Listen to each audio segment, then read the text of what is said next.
On this week's episode of Mitch and Ed's Excellent Adventure, we go to the dark side.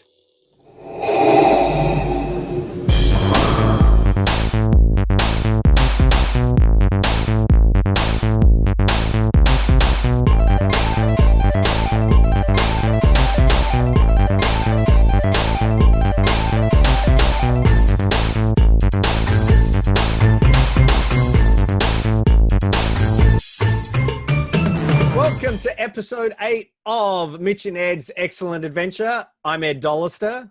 And I'm Mitch Halleck. And today we are going to be talking about the iconic, the amazing, the 40th anniversary celebrating The Empire Strikes Back. How are you, Mitch?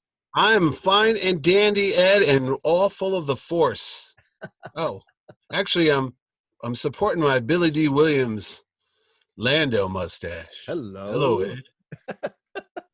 Hello, what do we have here? Well, I think I'll do the whole show like that, Ed. I'm going to talk like Lando. I'm going to be so smooth. It's only going to be a 5-minute show today, so that's all right. So now, of course, you had the pleasure of having Billy D as one of your guests at Terrificon. I did. I just realized that was another object I can get.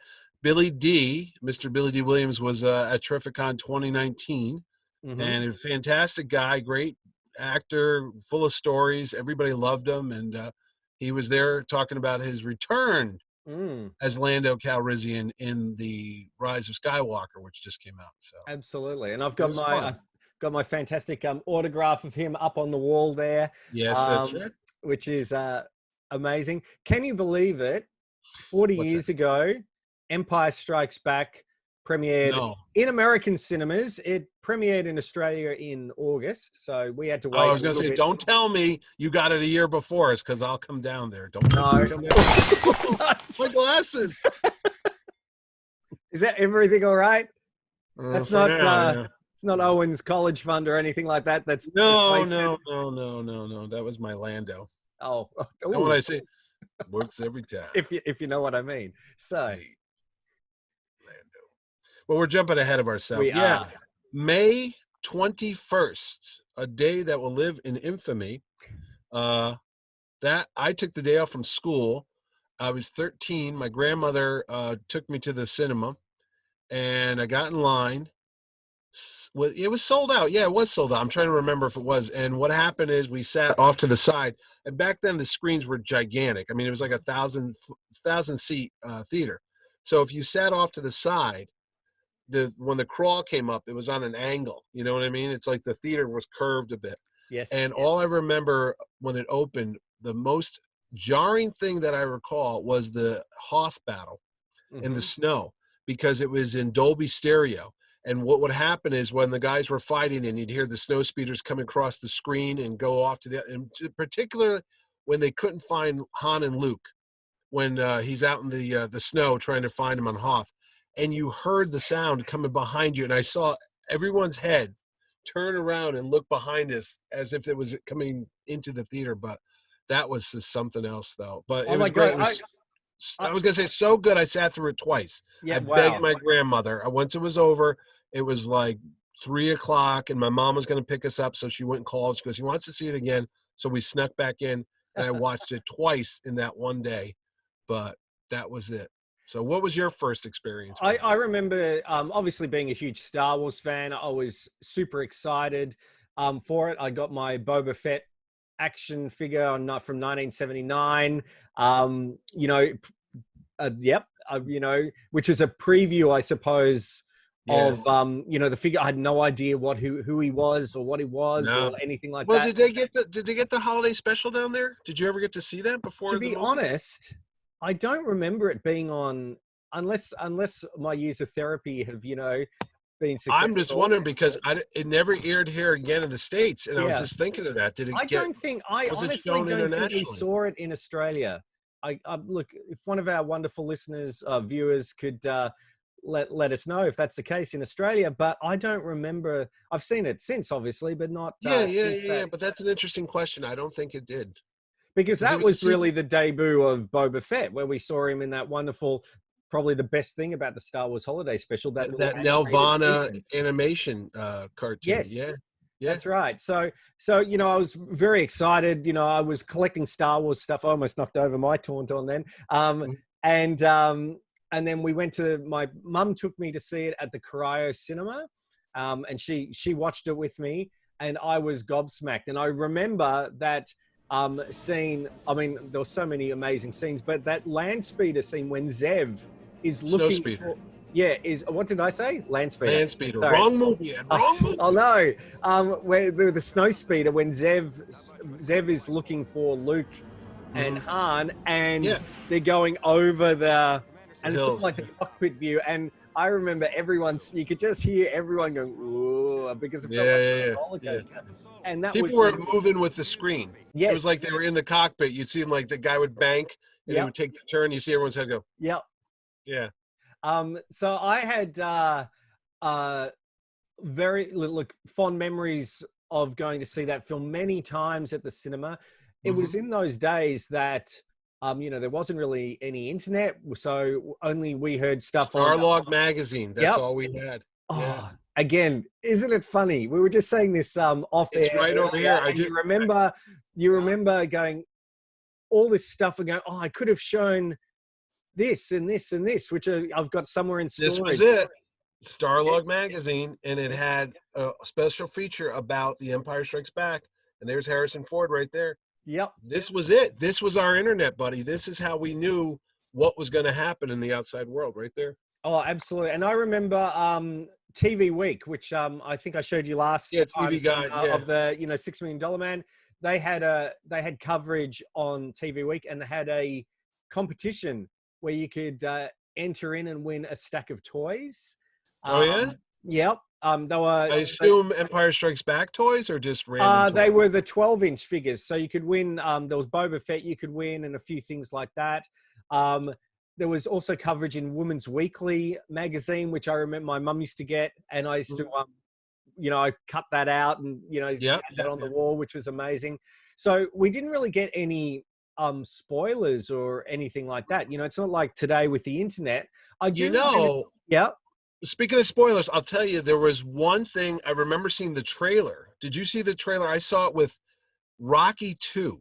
Yeah. In 1970, Rocky 2 came out in 78, maybe 79, maybe it was at a second run theater. And what happened is they showed the trailer, and this I found out years later. Harrison Ford apparently is the narrator. A big, new, sprawling space adventure in the Star Wars saga, The Empire Strikes Back.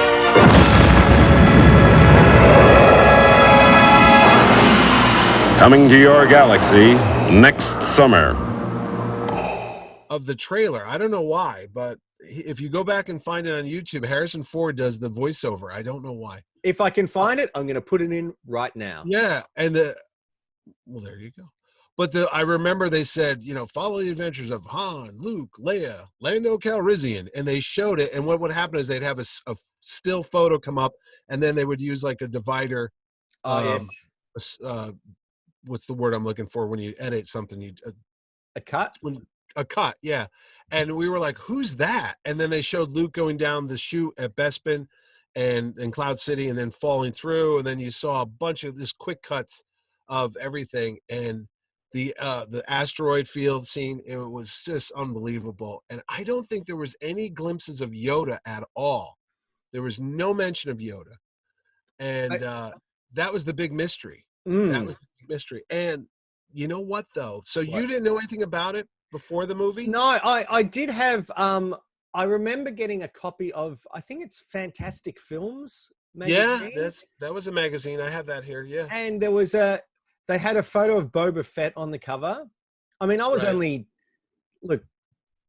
10. Oh, actually, I would have been 9 when it came out because it came out in August. So yeah, I was 13. So I'm older than so I was reading, but I wasn't able to get access to everything. But I remember getting that Fantastic Films magazine, and it was speculating who. I remember that I'm pretty sure they were saying, Boba Fett. Could it be Luke's? Could that actually be And, Luke's father. Yeah, Luke's father. And there was all this speculation going on. But, I mean, we all know the spoiler 40 years later. It's amazing how they kept that a secret about, Darth being Luke's father. Here's the creepy thing. This is the Marvel Comics movie adaptation. These were supersized specials, they would call them back then. This came out before the movie. I don't know what happened. I don't know what's going on, because now everything's so super secret. They would never have allowed that. But this came out. Maybe they weren't sure it was going to be a success, because we talked before the show started that Charles Lippincott, who was the marketing director at Lucas, just passed away this week. He was also at Terrificon a couple years ago. Great guy. But the thing of it is, his idea for Star Wars was to release the movie novelization, to release the comic book from Marvel before the movie came out. So there would be some buzz on the street. Some people would start talking about it. And that way, when the film finally debuted in May, there was already a little bit of a excitement building. Yes. Okay. So I'm wondering if that was the thinking behind this, and that's why it came out before the movie. Because when I saw this, if you can see this, that's what Yoda looked like. That I do. I remember that. And I kept thinking, how are they going to do that in a movie screen? Because there's shots of him. He's a little tiny, like not Yoda that we know, but more like a hobbit. Yep. Like a dwarf type thing. And I'm like, there's no way this is going to work on a screen, In fact, he looks a bit like Gollum with a wig, doesn't he? He does. I mean, look at that. Yep. So what's funny is this came out before the movie. And then after the movie, they reissued it as this. And then they went in there and they fixed Yoda. Now he looks more like the Yoda we know. See? Yep. It's the special. It's a special edition before the special edition. The special edition. And then not only this, there's the 4 regular issue, the regular size comic books that I have over here too. That one, he looks like this too. So I don't know what, I really should look into the behind the scenes. Maybe J.W. Rinsler, who did all the making of the Empire Strikes Back books and Star Wars. Maybe he knows the real reason why that came out. And did you read this, by the way? I did. Of course. I've got a different cover than that, or a different color cover than that one. Oh, okay. This is by Donald F. Glutt, a comic book writer and actually classmate of George Lucas. I don't know if you knew that. That's how he got the job. He went to USC with George Lucas, as did Charles Lippincott. So actually Lucas is kind of cool because he takes care of his friends. All the guys he went to school with eventually finds a job with him at Lucasfilm. Howard Kazanjian, who was the producer of Raiders Lost Ark and part of Return of the Jedi, he was a classmate of George Lucas's. The Hayeks, who went on to write The Temple of Doom and Howard the Duck. Yeah, and Howard the Duck. They were friends of him. Yeah. But Donald Glutt is famous for making not student films, but fan films. Like, you know how we have YouTube now and people make their own movies about Spider-Man or whatever? He was doing that for years. And he was a huge movie buff. But Lucas gave him the job to adapt the film. And this again came out before the movie. So there's no photos in it. Remember when they would do the novelization? Yes, you got that. Insert 18 post, pictures or whatever in there. Yes. Yeah, even in Star Wars. Yep. The Star Wars novelization by Alan Dean Foster, even though it says George Lucas on it, there's photos from the movie in there. There's nothing in this. I remember getting it, and I was so disappointed because you wanted to see what was going to happen. Yes. And you had to read it. And I mean, reading's fun, but it was boring. I'm like, there's nothing I want to see this thing. So Boba Fett was the only glimpse of what the movie was going to be like. And again, we saw it in a cartoon a year or two before that, 2 years before. And we also saw it in also as the largest scale, which I'll bring him out now. I may as well. This is my large scale Boba Fett. Now, when did that come out? That had to be way after the movie. 79. Oh, that was before the movie? Yep. Oh, I didn't know that. Wow, that is interesting. Unfortunately, mine's almost complete, but it's just missing the top of its rocket and his blaster. But it does have, these are pretty cool. Do you know what those are? Wookiee braids. Yep. Yeah. And it's and his little thing, but he's also got if you look through here.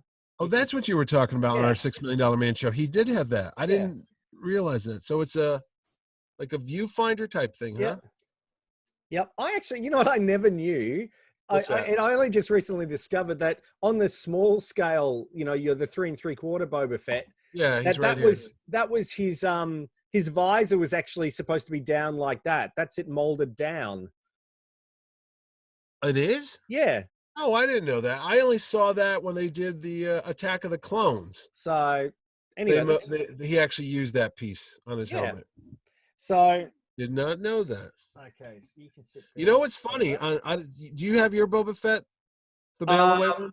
I do. Hang on. Yep. Let me just hang on. Because I'm noticing mine. Mine has that. What do they call it? The J trigger. That was designed to shoot that missile out of his back. Let me grab my Star Wars, and I'll just see. Hang on. Well, anyway, while you're looking for that, I'll put it up to the camera so people can see what I'm talking about. See that right there? That is the dreaded missile firing mechanism that they had to recall because that young boy we talked about on our Battlestar Galactica episode. I'm just referring back to previous episodes. Go back and watch them. That's right. A young boy choked to death on the Battlestar Galactica missile. So what they had to do at Kenner is they had to glue the projectile in there. Yes. But mine actually has it all set to go. I mean, there's the little switch and the lever and the spring was probably there. Really interesting.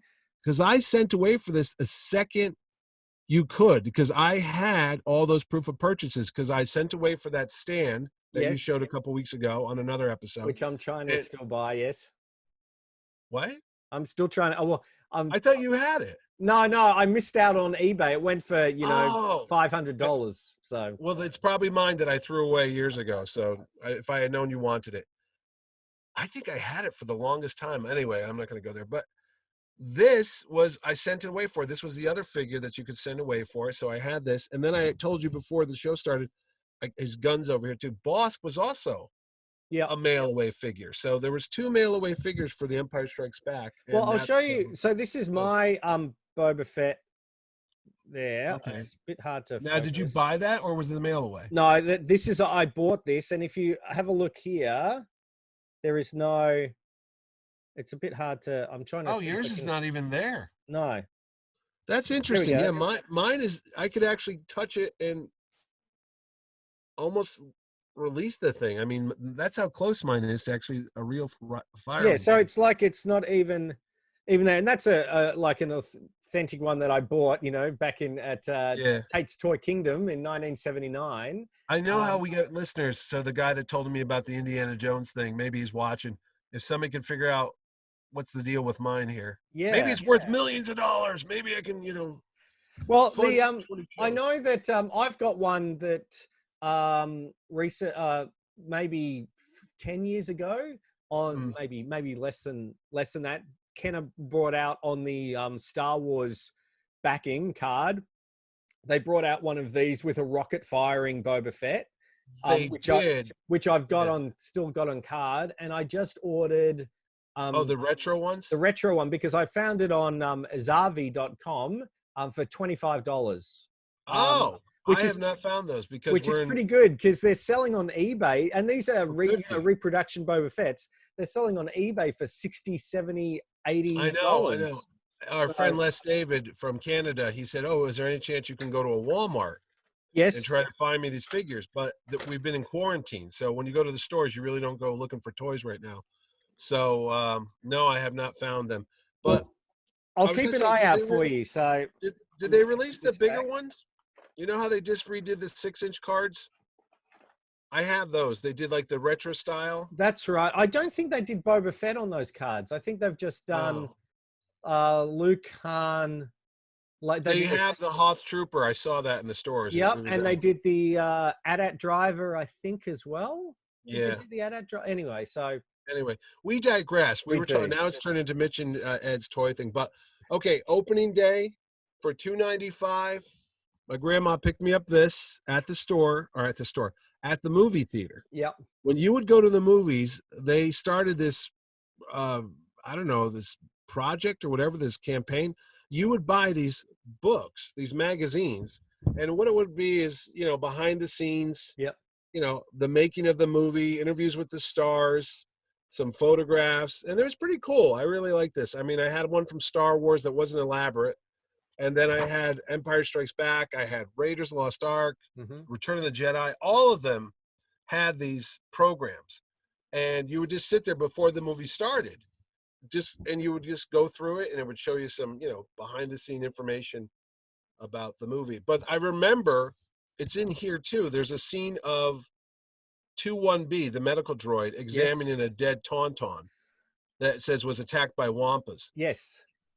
It's in the movie for like a second, but then there was this whole like, what are you talking about? What Wampa attack, And then there was, because in the trailer for the movie before it came out, there's a scene with C-3PO running down a corridor over at the Hoth Rebel base, and he tears off a sign that's on a door that says like "Do not enter" or whatever, like that.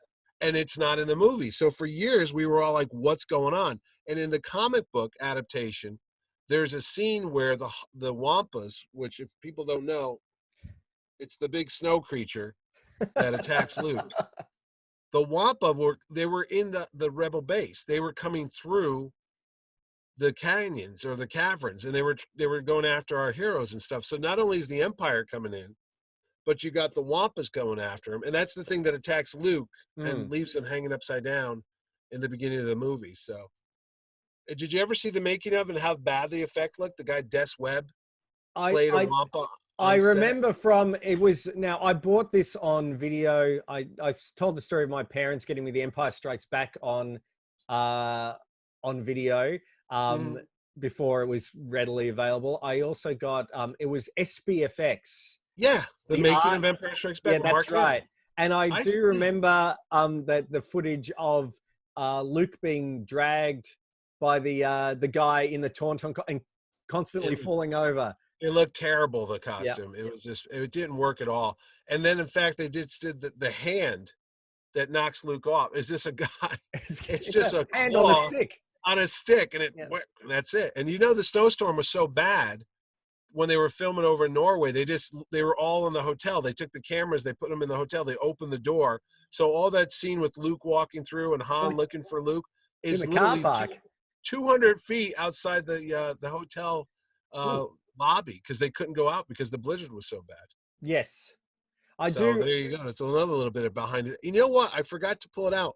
If you really are interested, and I don't know if you got this, about the making of The Empire Strikes Back, I have a book over there by Alan Arnold.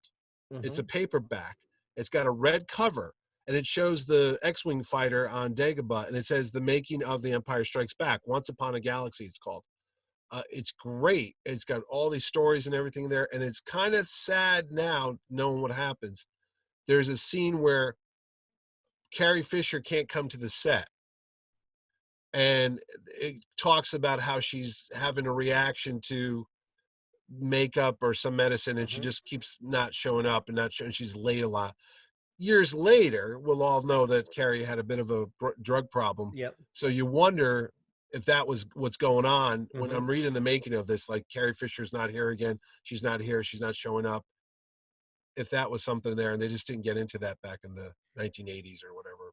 But it could be. They were really good. I've got that making of book. I've got the making of Raiders of the Lost Ark. There was the making of Superman the movie. I've got the Jaws log, which is another one. They were really good because they didn't. They were pretty warts and all, those making ofs. They were on the set every day as a documentarian, and they would go follow the cast and crew, and literally day by day. And they would make a log. Yeah. Yep. And I know that I'm pretty sure that was it Derek Mears who did the Raiders of the Lost Ark one? Derek Taylor was Raiders of the Lost Ark. Okay, yes. Derek Mears is the Swamp Thing guy. That was that terrific. Oh, that's right. There you go. That's where I'm getting confused. Maybe right. But that's right. But I do remember that J.W. Rinsler found all these like interviews and everything like that weren't used in that book, that he was also able to use for those fantastic making. I have his book right here too. It's humongous. That's right. The reason why he had it is all the transcripts. Yes. I don't know where I put it, but it's the making of the making of Empire Strikes Back. Yep. He did one for each film. Yep, it's got Luke on the black and white cover. Luke on the gantry in Yeah. They are wonderful books. It is. It really is, and they're very thorough. I mean, if you really want to know about how they make a movie, they get into it. They have like the production diaries. They have the sets, the call sheets, the special effects. Everything. Yeah, they talk to creatives, on camera and off camera. It's amazing. What did you think about? Did you have any reaction to knowing that George Lucas wasn't directing Star Wars 2, as they were, originally calling it?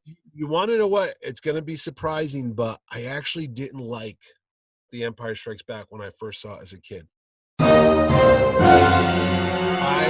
saw that movie, and no, because I love Star Wars. Yeah. Star Wars.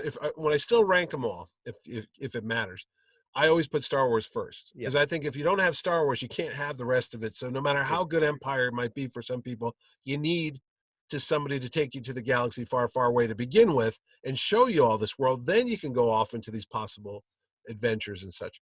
So it wasn't the movie I expected, because I was used to sequels being like cheesy, not as good as the first movie. And it was, I'll give you, Empire was a very heavy film, very serious and totally different from Star Wars.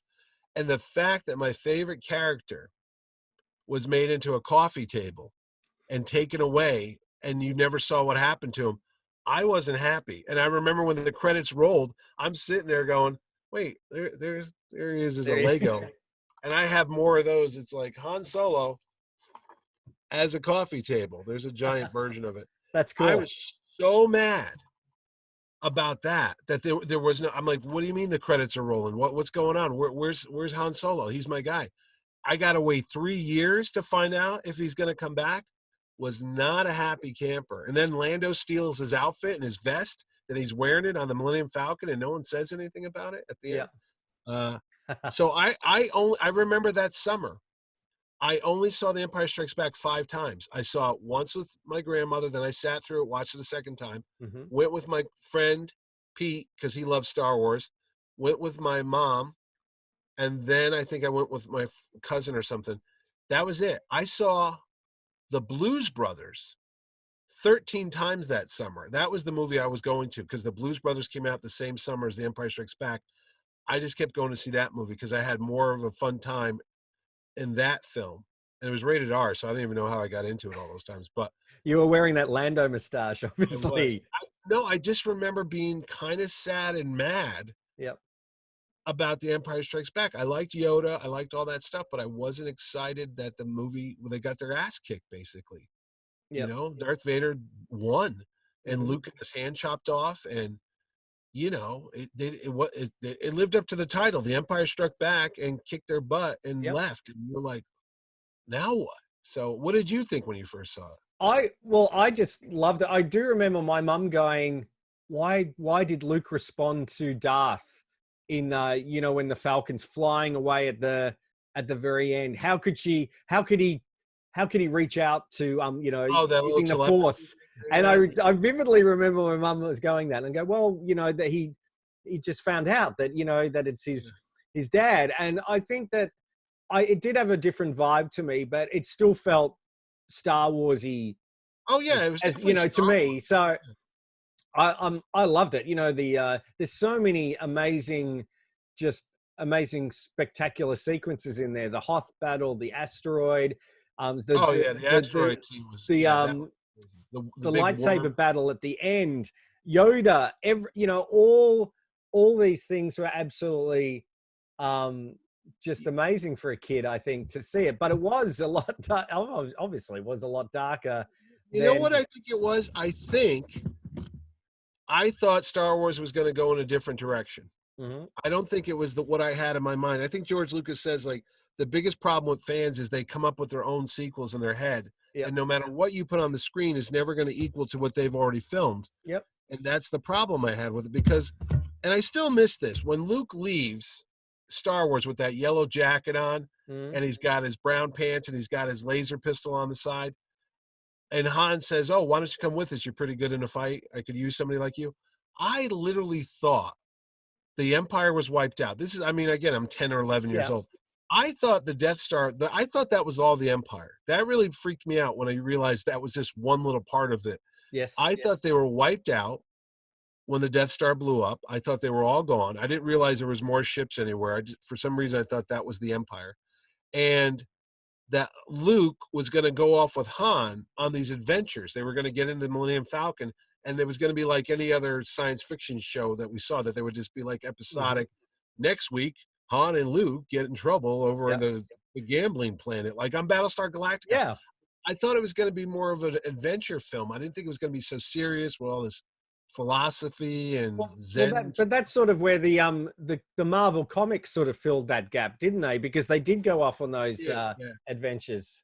Yeah. In fact, that's what I thought was going to be. And then there was another book that we saw called Splinter in the Mind's Eye. Yes. Which was a sequel, kind of. It's not considered canon now, but it was with Luke and Leia on a planet, and it had nothing. Han wasn't in it. He had gone off with Chewie. Yep. So I thought this was going to be the sequel to Star Wars. I thought that's what The Empire Strikes Back was going to be, because they were looking for I don't think they call it the Kyber crystal, or maybe they do. I think they were Kyber crystals. They were they on Dathomir? I'm trying to remember. No, they were on some mining planet. I'm going to say it's like Minban or something. Yes, Minman, that's Minban, I think. Yeah. Yep. And then Vader shows up, and there's a fight between Vader and Luke, and Princess Leia picks up the lightsaber.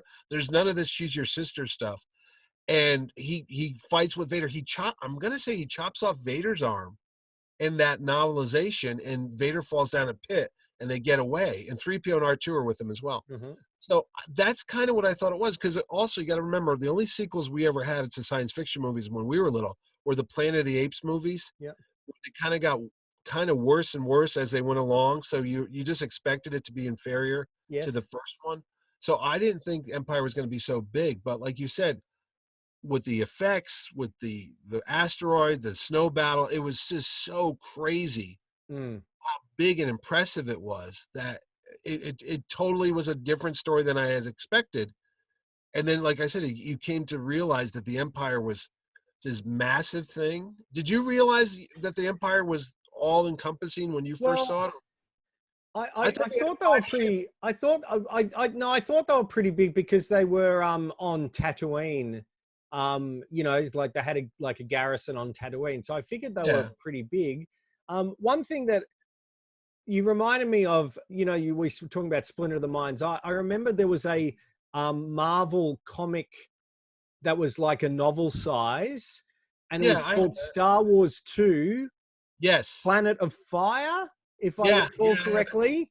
Those are British Marvel comic strips that they bundled up, because over in England they had their own weekly Star Wars 2. So I remember getting that, because that came out, I think, before the film had come out. Yeah. And I remember thinking that. But one thing I watched yesterday, someone did like they do modern trailers of classic films. So they did a modern trailer for The Empire Strikes Back, which looked really good. But I think what people forget is that at the end of Star Wars, you didn't know whether Darth Vader was still alive or not. No. And everyone takes it for granted that it was Yoda, or it was Billy D, Lando, that was who's this new character. But it was a bit of a shock having Darth Vader come back, I think, because you didn't know how did he survive in, when his tie spun out of space and everything like that. So, well, there was all those questions and stuff.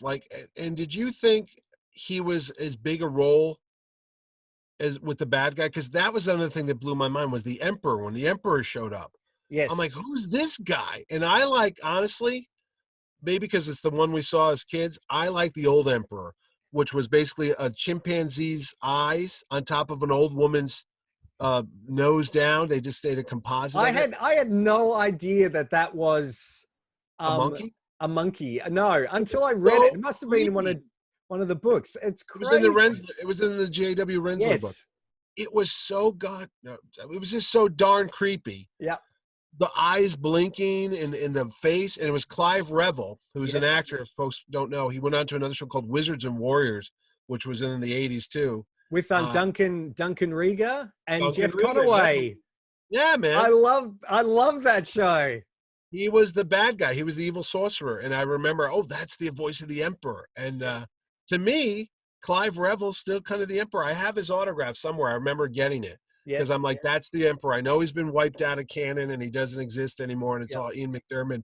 But you got to give it up for Clive Revel, because that's the only Emperor we knew until Return of the Jedi. Yep. But did you like Yoda? When I saw Yoda, I was bothered because it sounded so much like Grover or Miss Piggy from the Muppets. I was like, that's Miss Piggy's voice. You know? Being a big Muppets fan, I could hear the similarities, but I don't know. Maybe it's because of the way that they, used his speech patterns, that sort of backwards style talking. I forgot. No, I think it's like with the Muppets. When you watch, when you're watching an actor perform with a Muppet, they believe it. And I think Mark Hamill.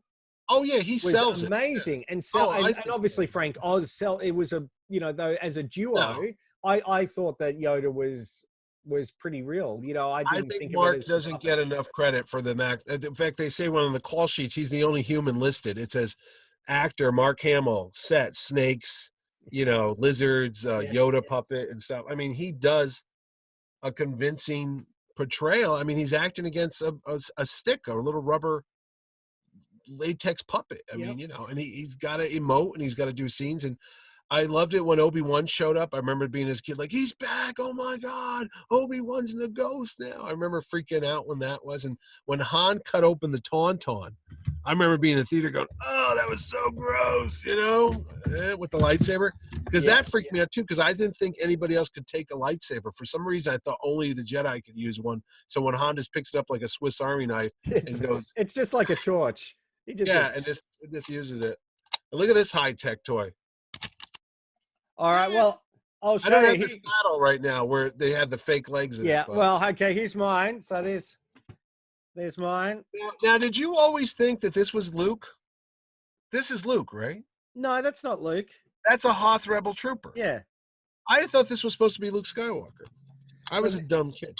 That's okay. So this is the one that didn't have the I got this for my it must have been actually I've got here.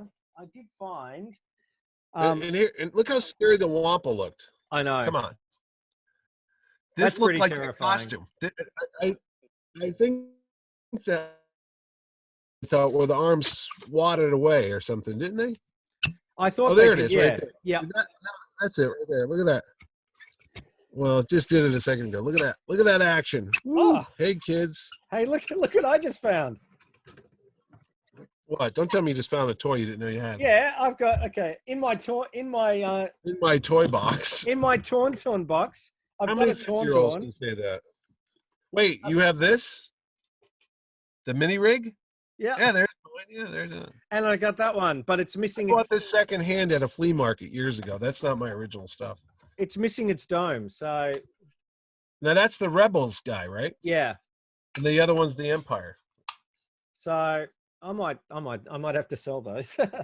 So that's okay. All right. I do admit that those walkers were amazing. I saw that in the theater, and I was on the giant screen. I mean, it was a big movie screen. Yeah. And that sound with the legs walking, the walkers, yes. Holy geez, that was an effect. I'll tell you that. And plus, I grew up here where it snows a lot, so nothing ever fun happens in the snow. So that was the whole thing to play in your mind whenever it would snow, even to this day. When it snows outside, it's like you go outside to walk the dog and the wind's hitting you in the face and you got the thing wrapped around you. Like, any minute I'm going to fall in the snow and Obi-Wan's going to show up and tell me to go off to Dagobah. Yeah. So there was that. I've never seen the snow. So anyway. Wait, doesn't it ever snow in Australia? Well, it does, but not where I live. So you've never seen snow? No. All right. I'll send you a box of snow. I'll get this soggy, wet box at the end. Yeah. Go, what? Actually, really? You were speaking about. I've seen Vegemite. Oh, good. I know, and you were speaking about Ben returning as a Force spirit. That was Lee Brackett's idea. Lee Brackett, who sadly died 1978, I think, who was going to write the first pass of The Empire Strikes Back. I know George Lucas wasn't that wasn't happy necessarily with the story, he's not but a good that's one of the writer, elements that he kept. And then, of course, I was going to say she delivered the script to him. Yeah. And 3 weeks later, she was in the hospital. She died of cancer. He didn't realize how sick she was. And then he called Larry Kasdan, who had just written a treatment for Raiders of the Lost Ark. Mm-hmm. And they didn't even read Raiders of the Lost Ark. He just said, here, do the Empire. He goes, don't you want to read the other one first? He goes, well, if I read it and I hate it, then you're not getting this job, but I trust you. So Larry Kasdan gets the job after Lee Brackett passes away suddenly to write The Empire Strikes Back. And Irv Kershner directs it because Lucas didn't want to direct it. And I can't remember the list of people he went through, but Irving Kershner was a USC graduate, and that's the school that George Lucas went to with those other folks I mentioned as well.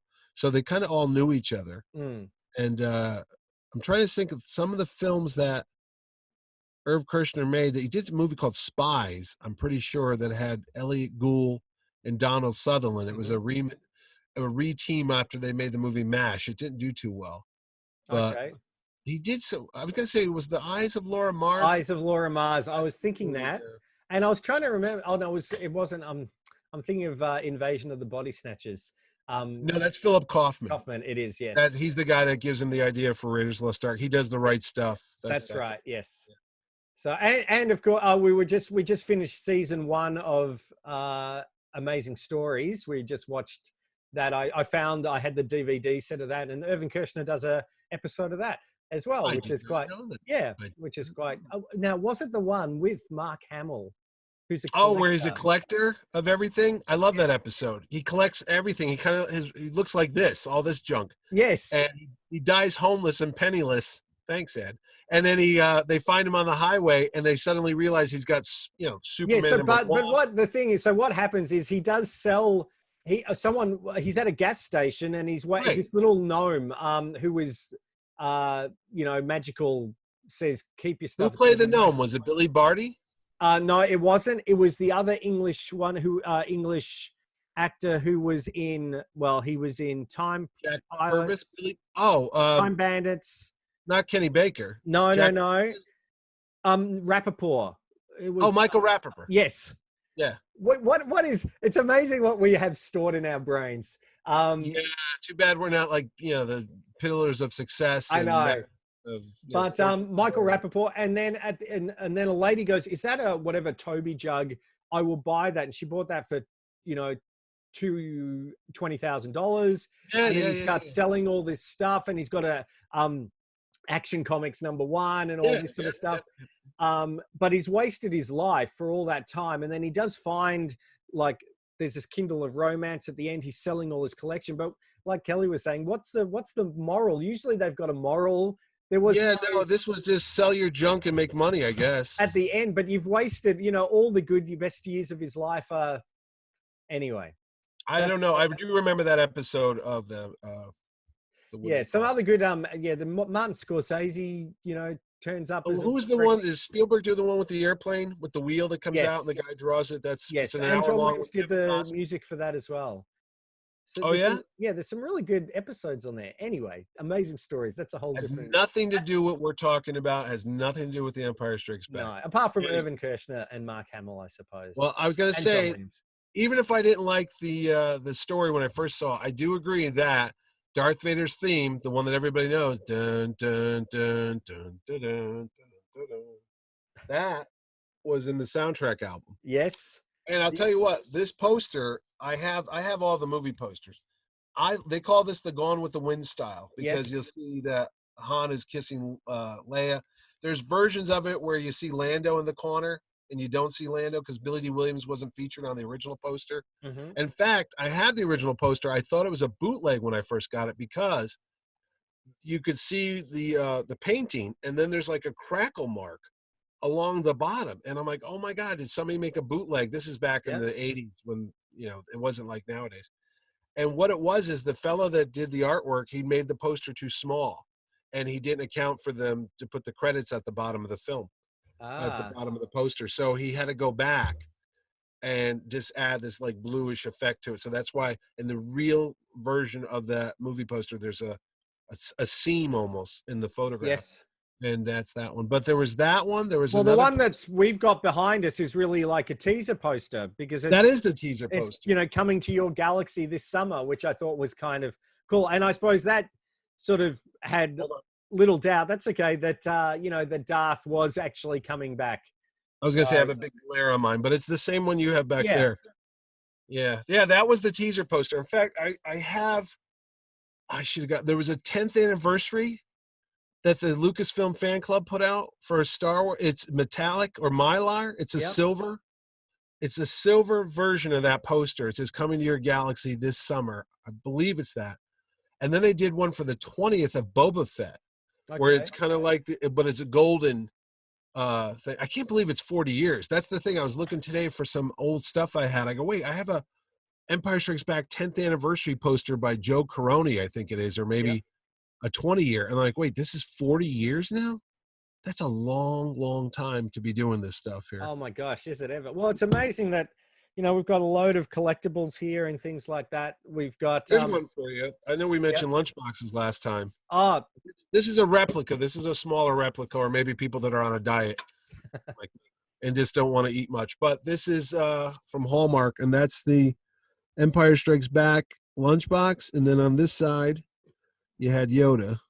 That's pretty cool. Yeah. And they came out with these. They came out with this size. I also have a small ornament, Christmas ornament. They came out with that. But there's tons of stuff. I mean, of course we know all the toys. I got to say IG-88 was the coolest of the bounty hunters. The bounty hunters were my favorite.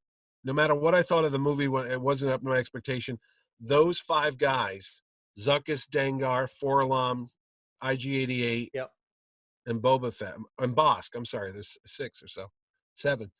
Those were the best. I thought that was a movie unto itself. I would go watch a movie with the bounty hunter guys, Well, we've sort of got that now with the Mandalorian, don't we? Which is kind of cool. So, I mean, look, obviously with Star Wars, and we've spoken a little bit about every show of ours, we reference Star Wars at some point, usually because it's me buying something on eBay. But the toys, obviously after Star Wars, the precedent was, toy. It was amazing what they brought out. I've got I didn't think they had a lot of toys for the Empire Strikes Back. Well, no. Here's what I'm going to say to you. Yeah, I don't think they had a lot of alien creatures. All right. I remember being disappointed that because you had the Star Wars Cantina. From the first one, but what did you have in the Empire? You had the Wampa, you had the Tauntaun, you had Yoda. Where's the other aliens? A couple bounty hunters. That's you about had your it. Bounty hunters. You had your Ugnaught. Okay, your little Ugnuts, yeah. Yeah. But it wasn't like Star Wars where you had the walrus guy, you had the werewolf guy. You had so many of those Cantina characters and the Sand People and the Jawas, and you name it, But well, look, this is one of my favorite collectibles here. The carrying case. The carrying case. Yeah. There was there was 2 versions of it. I really quite like this. It's funny, Mitch, the price tag on this is from Child World. Yeah, that's the store that was near me. Yeah. So, and I mean, I'm telling you, Ed, you have my stuff. I just want it back. I'll just send you the box. There we go. Yeah, Child World. Before Toys R Us in the Northeast, it was Child World. That was the big one. Yeah. So my 2 layers of those, which are really good. I tell you what, all the new figures that came out for that movie, I thought the badass one, besides the bounty hunters, was the snow trooper. Even though he wore a skirt. Yes, I've got this is my spare one without the skirt. So there he is. He's a bit hard to see. No. I always thought that was a cool outfit. A cool. But design. I've got these 2 as well. What's that? Let's see. Are those original? They're original, but if you see here, they've been opened at the top. By the way, here's Luke. I was corrected. Luke had the scarf that was coming off his face. Yeah. What happened at the top of them? Oh, so see how they've been opened at the I see. Somebody glued it, or cut. But did you get the mail away for this? I did. They have that. I have all that. I saved it. Look, there's the skirt. Yep. Yeah, no. In fact, we could use those gas masks right now. What's going on? No, but I sent away for that, and I remember you got the 3 gas masks, a couple rifles, the backpack that Yoda could go in, a grappling hook, so a grappling hook to that you put on the walker. The walker. I've got. Is that hard to come by? Well, they're hard to find. I'm selling at our retro shop. I'm selling one of the gas masks at the moment. But you can find those things a little bit. I've got my other mini rig, which is my Cap 2 from Empire. What about the I can't think of it right now. The Probot. Do you have a Probot, a probe droid? There was I've got it in the micro collection. So I've got my micro collection here. There you go. See, I don't have any of this stuff in box. I have one over there with the ice cave, which is the Wampa, Luke upside down, and Han. I've got that, but I'm missing the Probot. That comes with a Probot actually. So I don't think I have a Probot with mine. Yeah, it you could flick it. So when Chewbacca is there and Han shoots it, you flick it and it explodes. No, see, it's just the figures. It doesn't have that. Yeah, see, that collection came out. Speaking of Child World, I remember walking down the aisle at Child World, and an end cap is the end of the aisle. Yeah, and that's where they have all the stuff. They had an entire peg wall of the new Micro Machine die-cast spaceships. Yeah, and underneath that, they had the boxes of the Micro Machine play sets. They had Cloud City, they had Hoth, they had the one you just showed, and you were supposed to get these little die-cast figures. I have those upstairs. But I think everybody was really mad about the fact that we had disinvested all this money into these 3 3/4 figures, and now they're telling us, "Oh no, go buy these little lead soldier looking guys." Yep, right there here. they are. There. Yeah, and nobody bought them. I remember trying to get the Millennium Falcon because I thought it was kind of cool, and it was very heavy. I've got the Falcon. Yeah, die-cast metal was really heavy, but the one that was a big deal on that was the TIE Bomber.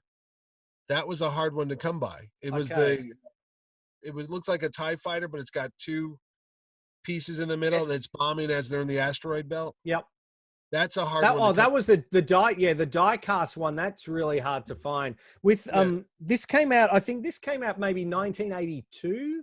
The micro collection. Oh, see, no, I could have swore they were out when the movie just around 80, 81. 82, a little late. Let's have a look here. I'll just do a quick. Maybe it was out for a couple of years. I know it never took off though. It was not a big deal. This is copyright 1982. Oh, okay, and that's the micro collection. So I know I've got the Falcon. I've got the Death Star. One of the Death Star play sets as well. They're kind of hard to, even though they didn't sell well. Trying to get them, they're quite expensive on. Well, maybe because there wasn't a lot. It could be. There. But they were really cool. I really liked them. I think they were, and they did bring, Galoob brought them back a little, years later in the 90s. And I I've got all those play sets. They were all plastic then. They were. Yeah, I have some of those. They're not the same. It's nice. I remember getting all of them because it was cool. You get 3 ships in a little package. Yep. And then they also brought out heads of the, like I've got, there's a head of C-3PO. You open it up and it's a Star Wars cantina inside, and not these things. A little bit like that, but you would open up. That's kind of nice. Where's that from? This is I'm gonna say Master Replicas. Yeah, Master Replicas, 2007. They did. I have a bunch of these. I have the Stormtrooper. I have Boba Fett. I have Vader. They're just mini helmets. And what's actually good about it is they detail the inside of it. I don't know. Yes. That's a lot of work for no one's ever going to see it, but they have like the padding, they have the circuit board inside of it as if it was there.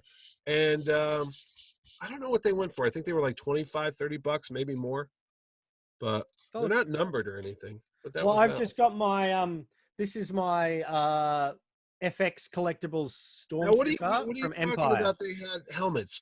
They made die-cast helmets like this? I don't know if the Masters. This is an FX collectible one. No. I'm saying back in the day when you were talking about die-cast, and you're saying in the 80s they had something like this? No, in the 90s they made plastic ones that they would open up. I've got a stack of them. Yeah. So they were the Galoob ones, and they had a big. I have that. I have one of Boba Fett's head. It opens up to Cloud City. Yes. Yes, I've got that. There's a Luke one. There's the Millennium Falcon that opens up into a whole thing. Death Star. They've got. Now, what about we talked about the action figures. I said there wasn't a lot of alien figures, but what did they come out? I know the Walker. That's not the original Walker. That's the one that came out years later. That's the FX, the Hasbro one there. Yes. But there was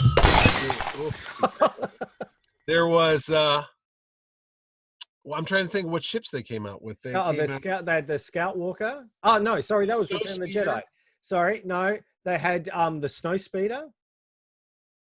They had other mini rigs. Slave One. They came out with Boba Fett ship. I have that. They had the twin pod cloud car, which did they make one of those? I wondered about that. I just sold the boxed version of it at from 1980, 81. See, I was thinking they made these mini rigs because there wasn't a lot of vehicles in the movies. That's why they came out with these off screen. They weren't in the movies, but they could have been. They were kind of like off screen. Well, they also had the Rebel transport that they brought out. Oh yeah. Which doubled as a ship, and it doubled as a carry case for your collectibles as well. Is that when they also came out with the carrying case that looked like a blaster? That was that return? That was because I'll tell you a story about that. My friend owned a toy shop back in the late 90s. Yes. And somebody walked in selling Star Wars toys, and they sold this thing, and he bought it thinking it was just a blaster.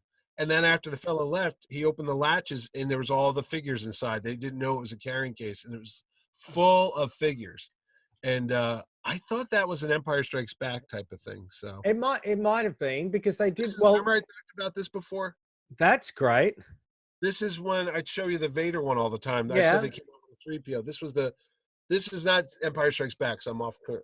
This is episode 3. This was the cereal company, and what it is you could give them a lobotomy, and you put cereal in there or whatever you want to hide. That's a nice looking. That looks nice.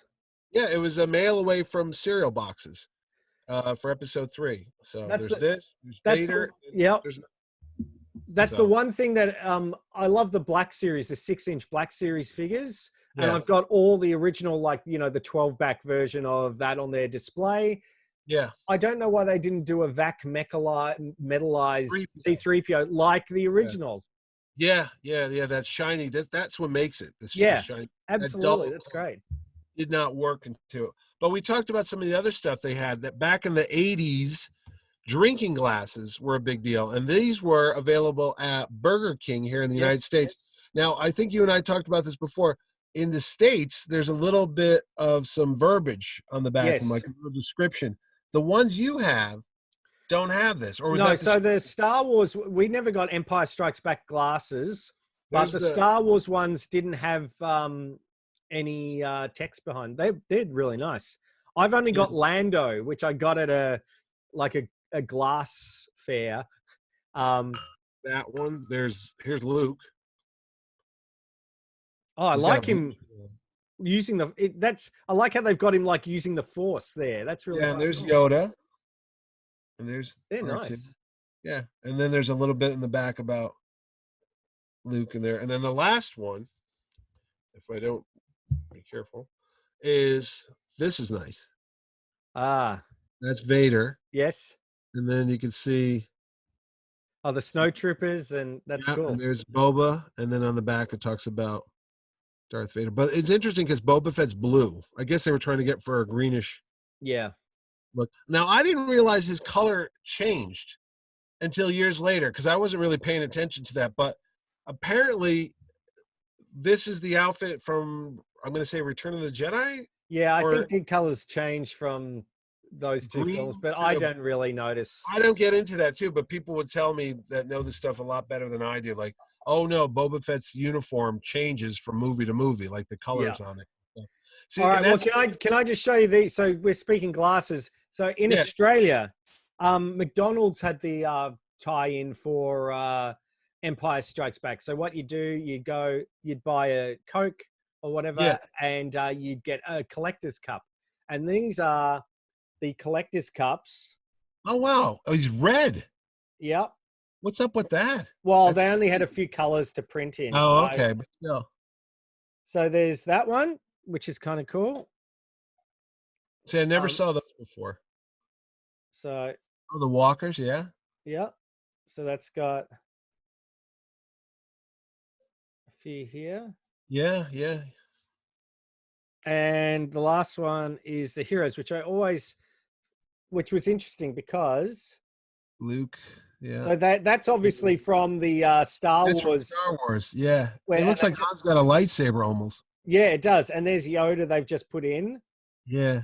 Where's Leia? There she is. Yeah, Leia's in her princess outfit. Yeah, and I think they've just got some. So yes, so I think they're pretty hard to find, those ones. But I've obviously held on to them for 40 years, which is crazy. Now, we talked about Burger King. I told you before the show started, I couldn't find it. When you went to Burger King, when you weren't getting the glasses, they would give you a folder, and it was a sticker album, and they would give you these little stickers, and you'd get 4 tiles, and you'd put them together, and you'd put, I think there were 16 altogether, it was like 16 weeks, 8 weeks. I don't know how they did, maybe 2 a week. So you would come in and you get a little envelope that said Empire Strikes Back stickers inside, and you'd open it up and they'd mix and match, and you'd get a couple pieces each week. And then as soon, about after 2 months, you'd have assembled this entire sticker album that had all the different images from the show or the movie. It would have the fight in Cloud City. It would have Yoda. It'd have the snowspeeder, Han and Lando. And then I just remembered another thing I have that I should have pulled out. See, when we do the show, the prep is crazy because I try to find stuff, and then as we're doing it, I'll think of things. Topps trading cards. I have the trading cards. Mm-hmm. I think you have them there too, but they're not called Topps. They're called Gerban or Gerbo. No, they're called Scanlans. So they're well, that was close. So I'll see if I can. It's the same thing here, except it's a different logo. Now, I mailed away for the cardboard holders for that, but I just realized they had 5x7 photo cards that came out. There were 40 of them, and there was the entire Empire Strikes Back, and I had them all, but they were 5x7 color photos on hard cardstock of like publicity photos. So you had Harrison Ford with like a red background. You had Mark Hamill. They were from the film, but they were also just like shots of the actors, like they would go to do their like shots, promo shots, and I have those somewhere too, but they would come in this yellow sleeve that would say Empire Strikes Back on it, and you'd rip it open and you'd get 1 card per sleeve. And they never did it again after that. It was really, not the smartest. I haven't seen them. I do remember I had the art of the Empire Strikes Empire Strikes Back portfolio with all of Ralph McQuarrie's. This was the re-release for the special edition. Yes, and it had like the lithographs or whatever of his artwork, which was fantastic. Yeah, there's that. This came out. I showed you, I think, on a previous show. This came out when the movie came out. This was in the 80s, and this also has the script from the film, but it's Joe Johnston's sketches. Yes. And then we talked about movie adaptations. I showed you the Marvel one. They redid it years later, and they got new artwork from it. This is not the original Al Williamson artwork. This is a different artist, and it's almost like they took photos from the movie. Well, why? I don't know why they redid it. They did this with Star Wars, Empire, and Jedi. The artwork's totally different. I could see why the Star Wars one, because a lot of people aren't fans of Howard Chaykin's artwork, but I don't know. It didn't sell well. I mean, there's a different one. And then this crazy book. Look at this. This is nuts. Wow. This is... You've shrunk, Mitch. You've shrunk. When the artists draw, it's about that big. That's how big the artboard looks. Wow.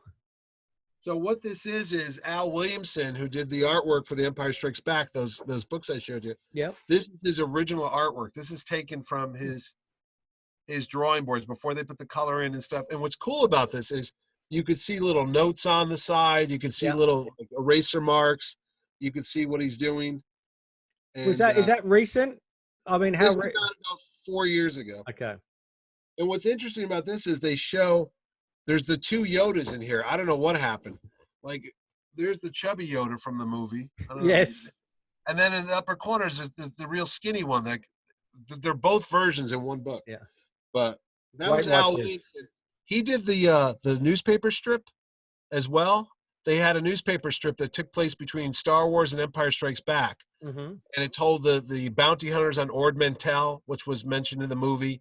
So they do that story. So he was a brilliant artist. He also did a Flash Gordon movie adaptation. So if you have the Flash Gordon comic book, you have the same artist, Al Williamson. So that's another one of my. Oh, I'll have to order that on eBay somewhere before our Flash Gordon 40th anniversary. I know Scott Martin, who comes to my shows. He gave me a little plastic bag that had all 3 copies, a 3-issue series, so I could get Sam Jones to autograph it. Oh, fantastic! But were you a huge Boba Fett fan when it came out, or did you grow to like him years later? Because honestly, I don't know what the fascination was everybody had with Boba Fett, because I thought he really didn't do much. He just kind of was there, and it was, oh, he's such a badass. He's this and that. I go, yeah. I liked him. I obviously bought the figures, and he was. I think we made more up in our head than was in the movie, because yes. I think, oh yeah, look at how cool this guy. He's got a rocket pack, and he's got flamethrowers on his gauntlets and stuff. Did he ever use any of those? The Mandalorian uses them, but I don't think Boba Fett used any of them. He's a simple man of simple means. He's just trying to make his ways in the galaxy. He's trying. Yeah. He didn't need to use all those bells and whistles back then. He looks a lot better than he did when he was an M&M. They've made more Boba Fett's than I can imagine here, but and I have them all too. You know what? One thing I just remember, I was shocked.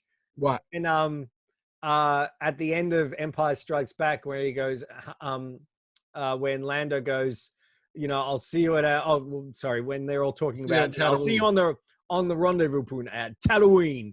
And I'm going, Tatooine? Isn't it Tatooine? And I realized that I had been, You've been saying it wrong. Yeah. As a kid, I'd been calling it Tatooine all this, because maybe I'm a little bit dyslexic. I don't know, but I switched the letters around. So here's what bugged me about Empire Strikes Back. How many years is it between Empire and Star Wars? 3 years, right? 3 years, yeah. Okay, 3 years. When he says, Luke, it's the same scene you're talking about. I'll meet you at the rendezvous point on Tatooine. Princess, we will find a hand, I promise. May the Force be with it.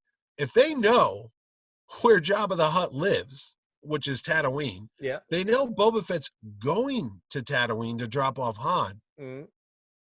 What's going to take you so long? And then, of course, I know we have the book, The Shadows of the Empire, that talks about how Boba Fett really didn't go in a direct route because he knew they were going to come after him. So he kind of went around, took the long way around the universe to get to Tatooine. And the Empire was waiting for Luke there. They obviously they knew he was going to come and get Han. But it just was like, really? I mean, I don't know. And Jedi takes place about, a year after? I think so. Well, Lando had to sort of, secrete himself into Jabba's palace guard and all those sort of things. So, you can't do those things. And the other thing I told you that really bugged me is I didn't realize it. I thought Han had the coolest blaster there ever was, And so when it was available to order, I ordered it. It's a Han Solo's blaster from The Empire Strikes Back. What I found out is it's not the same gun as he has in Star Wars, because what it is, it's different here. Like the scope is on the side. Yes. Yeah, it's a longer one. I don't even think this looks like the real thing. This is, like I told you, this is Luke's gun. This looks more filed down. It does look like Luke's. Like a little sleeker version of it. But Han does have this gun when he shows up in the Hoth and he shoots the Proquat and he kills it. It blows up. He's got this gun. So I don't know why they changed it. I mean, were they just trying to sell more toys? Well, why do they change superhero costumes from, film to film? Because they can sell more. Because they can sell more toys. I don't know. That's not. Those things are really hard to find. Those Masters replicas ones now. Yeah, this is like $6. They also made Boba Fett's laser rifle, which was really big, and that was like $300 or $400 at the time. So I don't know what that's going. They went under. They didn't make, Yeah, I think, 4 or 5 years? Yep. But it's again like the FX. They've gone under as well, unfortunately. Is yours the Stormtrooper helmet behind you? Is that an FX one as well? It's a Hasbro one. Okay. That's just the Hasbro one that has there's a voice modulator in it too. Oh yes, I've got the Hasbro Darth Vader, which is really quite good. I have that. Yeah. And I'm thinking I might have to succumb and get the Hasbro Boba Fett helmet because that looks. I saw that somebody posted that today. Now, when the movie was over and you knew you had to wait 3 years, and I remember this, and this is something I found today when we were doing our stuff. I was like, "Oh boy, I can't wait!" And then I remember this in Variety. The sequel coming to the biggest movie of all time. You ready? Wow. Revenge of the Jedi. That's pretty cool. What the hell? And it says coming May 27th. 1983. Yeah. Well, obviously we know there's no such thing as Revenge of the Jedi. Because Jedis don't take revenge because they just told us that in the movie. That's right. So Lucas had to go change that. Now I heard 2 stories. Mm-hmm. One, The Wrath of Khan was out. Star Trek II, The Wrath of Khan. And he didn't want it to sound similar.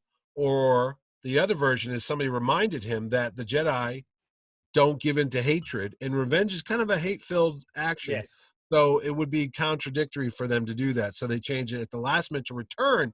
So much so that the Revenge of the Jedi posters were printed already. Yes. And they were at movie theaters. And of course, being Star Wars fan club members, Lucas took them all and gave them to the Star Wars fan club, and they sold them all to us for $7.50. You can get a Revenge of the Jedi poster, and I still have mine, but I think they go for $400 or $500 now because that was it. Yeah, there was no other until Revenge of the Sith, which makes much more sense.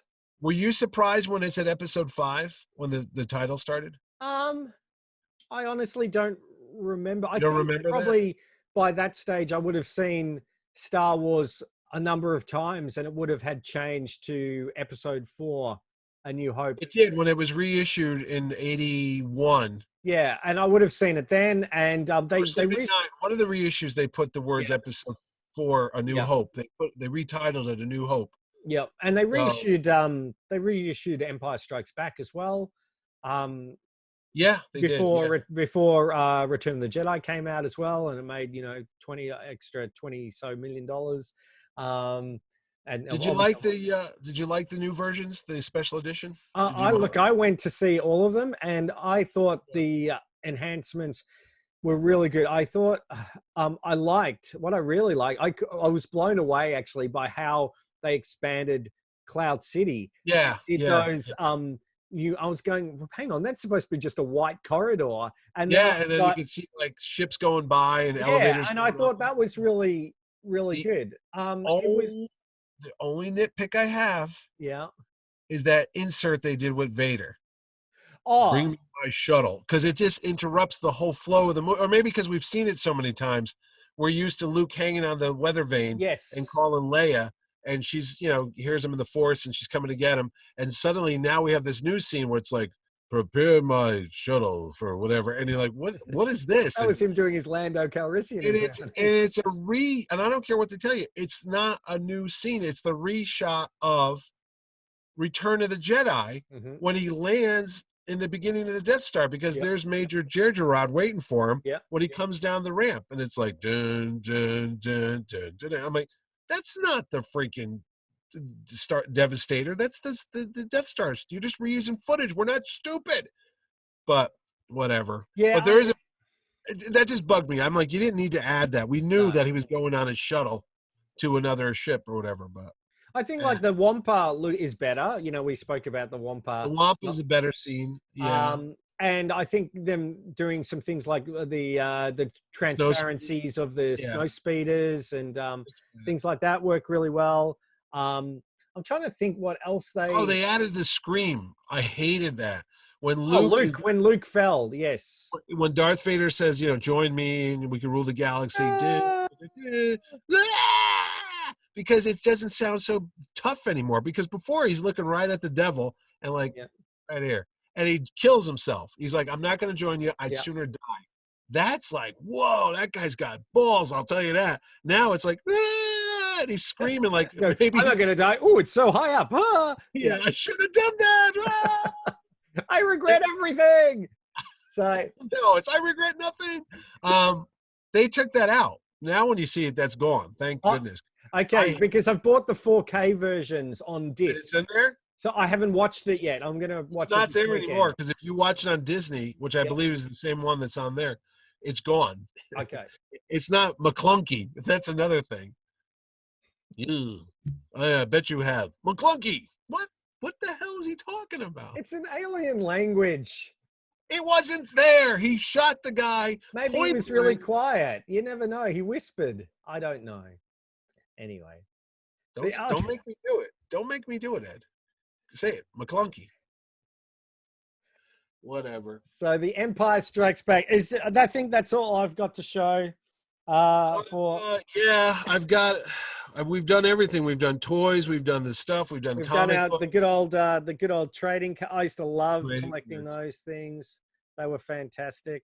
My favorite, and I always loved that iconic picture of Luke. Yeah. And there's is that your blaster there? Yeah, that's it. That's the one I'm talking about. Yeah. The Misty World. So Han stole Luke's blaster. Lando stole his vest. Han clothes, his vest. Yeah. I was gonna say, The Empire Strikes Back. What was the best scene in the movie when I was a kid was when Yoda lifts Luke's X-wing fighter out. Okay, and the music plays. The music's great. It's like, and it comes up right. So the other night, I'm watching Rise of Skywalker. Rise of Skywalker. That scene when Rey's like, well, I don't have a ship, and you have everything you hear, and all of a sudden you see Luke's X-wing coming out of the water, and they cut to Luke, and he's there, and he's got the little hand coming up, and they're playing Yoda's music, and he's got a little smile on his face. To me, I got chills talking about it. That's the best scene in the entire Rise of Skywalker movie, even though Luke should have had a bigger part. That 30 seconds that he's on screen and they're playing Yoda's theme and the ship comes out of the water. Because to me, that's like, oh, look, remember Luke couldn't do it? He couldn't get the X-wing out of the fighter, so it took him 30 years, and he had to die, but he finally mastered the, here we go. And in fact, it bugged me when Yoda came back in The Last Jedi. Yeah, it did. He just showed up. I was like, wait, they just kind of come and go? Like, hey, I'm in the neighborhood. I thought I'd drop by and start a fire over here, So, but we will do a Last Jedi thing on the very last episode of Mitch and Ed's Excellent Adventure. I will come here with an axe and go off on that movie like nobody's business. Like out of The Shining. It'll be horrendous. Oh, I watched it the other day, and I was like giving it a second thought. But it's not my Star Wars. Though people compare it to The Empire Strikes Back. I've heard that. Yeah. So, I don't see it myself.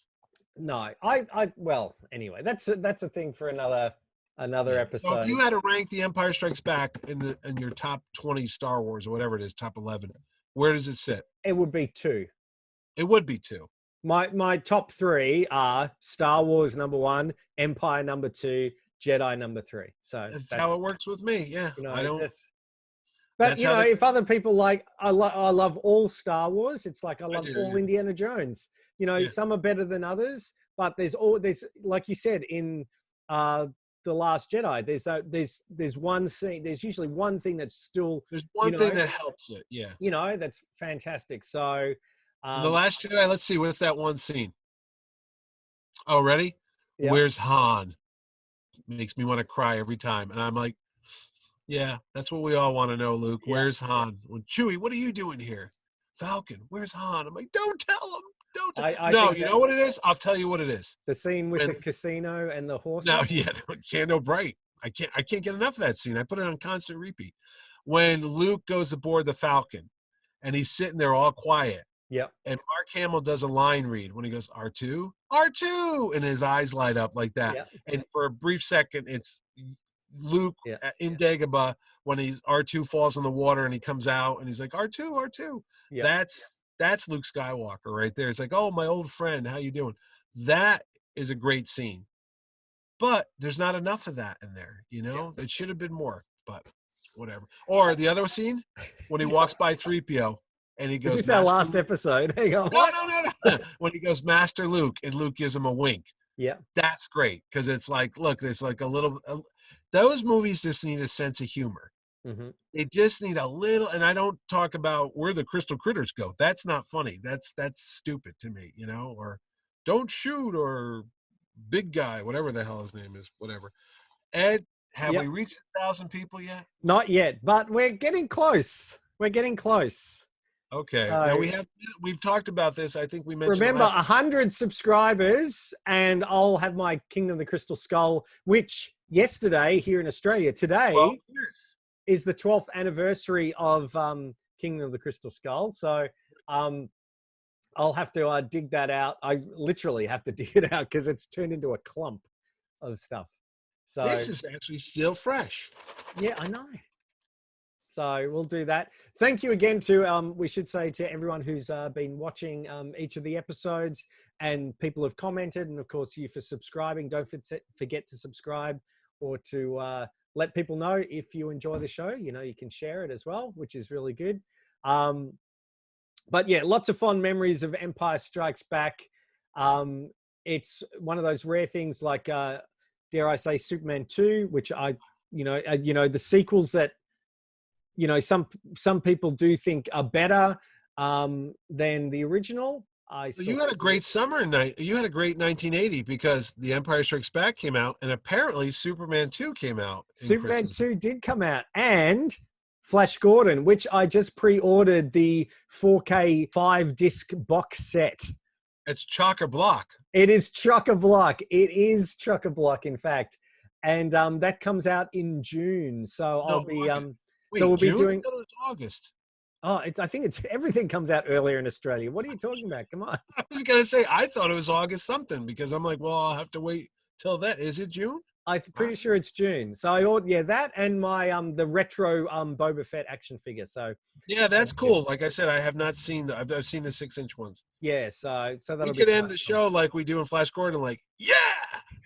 We'll jump up. I do, yeah, if I can. If I knock my glasses over, I'll No, we'll see. That's right. No, we just need to stand solemnly as the and sort of move away like this as the camera moves away from the medical frigate. That's what we need to do. So in silence. So that was our look back at a meandering look back at The Empire Strikes Back. Thanks. Oh, they loved it and they know it. They're just like us. Thanks so much for watching. I'm Ed Dollister. I'm Mitch Halleck. And this has been Mitch and Ed's Excellent Adventure. See you next time.